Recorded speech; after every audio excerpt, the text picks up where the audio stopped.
is ABC 7 at 5. It's now day 2 of the government shutdown. Both Republicans and Democrats remaining steady in their demands. Good afternoon, and thank you so much for joining us here at ABC 7 at 5. I'm Marcel Clark. Paul Cicala is off today. As the U.S. government remains shut down with no resolution in sight, the Trump administration has threatened to carry out mass layoffs of federal workers. Many Democrats, though, have brushed off the threat, saying the administration is already taking steps to shrink the federal workforce. Right now, Republicans are still pushing for an extension of funding levels for another 7 weeks, and Democrats are looking for concessions on enhanced Obamacare subsidies. We wanted to pass a clean continuing resolution, we still do, to keep the government open, and then we can negotiate on all of these policy matters. Already we are willing, we are able to sit down with anyone, anytime, any place, including the president and the vice president. Unfortunately, Republicans have shown zero interest in even having a conversation. Well, lawmakers are expected to take up the vote again to fund the government tomorrow. New at 5, El Paso Democratic Congresswoman Veronica Escobar spoke out today on what she says needs to happen to end the government shutdown. ABC 7's Lauren Bly joins us live with that message. Lauren.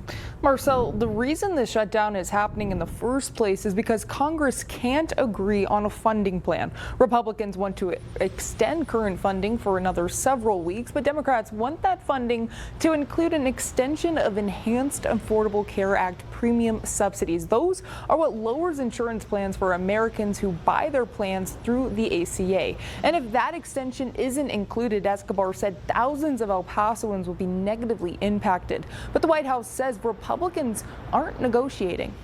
We haven't wanted to negotiate. We just want to keep the government open. That's been the Republican and the Trump White House position since the very beginning. We wanted to pass a clean continuing resolution. If we don't do anything, people are going to open up those premiums and they will be shocked. And those premiums will be 100 times higher, 200 times higher, in some cases 265 times higher than what people were paying. And so people will likely not be able to afford their insurance. And the White House also said amid the shutdown, thousands of federal workers will be laid off. But coming up on ABC 7 at 6, the resources Congresswoman Escobar said are available for those here in the borderland. Reporting live in studio, Lauren Bly, ABC 7. Thank you for that report, Lauren. Also new at 5, a union president for government employees in El Paso says they're gearing up supplies and resources for their union members due to this government shutdown. And ABC 7's Taya Marshburn joins us live from the El Paso airport with what this means. Ty?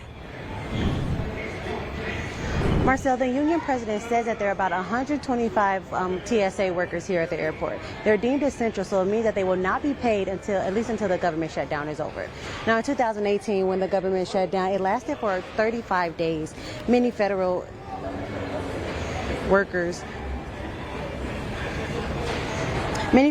began to call out just a few weeks into the shutdown. Basic necessities like groceries or gas could become a financial burden to these workers if the shutdown lasts a long time.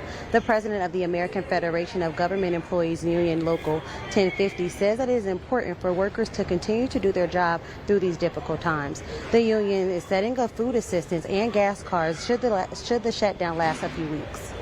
Pain is felt once you start missing paychecks, right? So we want to not have to use those resources and take them away from people that really need them. Unless we get to that point where our members need them.